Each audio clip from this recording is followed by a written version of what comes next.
Correct. That tornado dropped down for a very brief moment in Poolesville, 75 yards. That's all it takes for a tornado to be on the ground and cause issues, even a very weak one at that. Now, thankfully, that severe weather, it is behind us now. It was nicer out there yesterday to end the weekend, and here we go, starting a new week with some sunshine in the mix. As you look out over Hagerstown, it's not as sunny as D.C. Some clouds starting to develop back across our northwestern counties, including Washington County, and that is going to be something we see throughout the rest of the afternoon as we continue to usher in some cooler air, and those clouds have an easier time developing. Notice there's that west to northwest wind helping to keep things cooler out there. It's not as breezy as it was yesterday, but we still do have a solid 8 to even 13 mile per hour wind as the leftovers of that storm system from Saturday continue to linger about across the upper part of the northeast.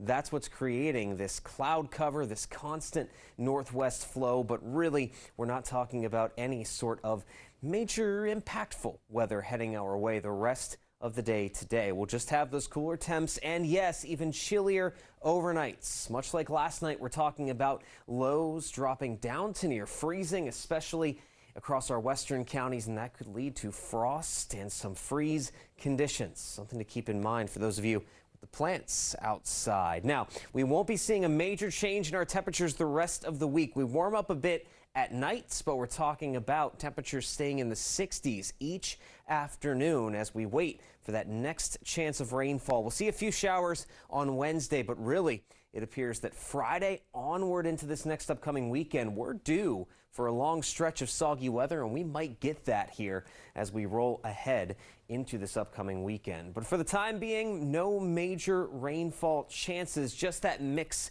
of sunshine and cloud cover within that northwest flow that is continuing to stick with us. Futurecast trying to hint at a few showers popping up here and there, but it's just too dry down near the ground for those to really make it to the ground. Now, as we get into your Tuesday, plenty of sunshine to start things out, but then that disturbance that will be rolling toward us on Wednesday starts to make an appearance late Tuesday night. We'll start to see a few light rain showers developing across the higher terrain of western Maryland, and eventually those showers will cross down closer to the DMV and produce that rainfall that we could see out there by late on Wednesday.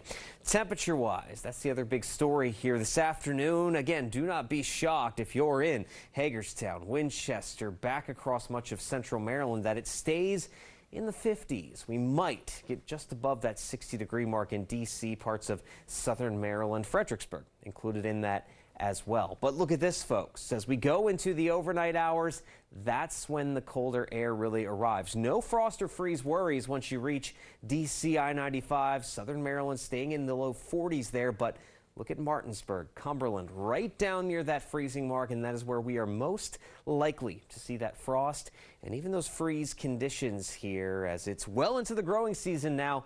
We definitely don't need that frost if we can help it, but we're going to get it. We stay cool. There you go through most of this week, but there it is Friday going into the weekend. It looks like we'll have daily rain chances as we wrap up the extended forecast.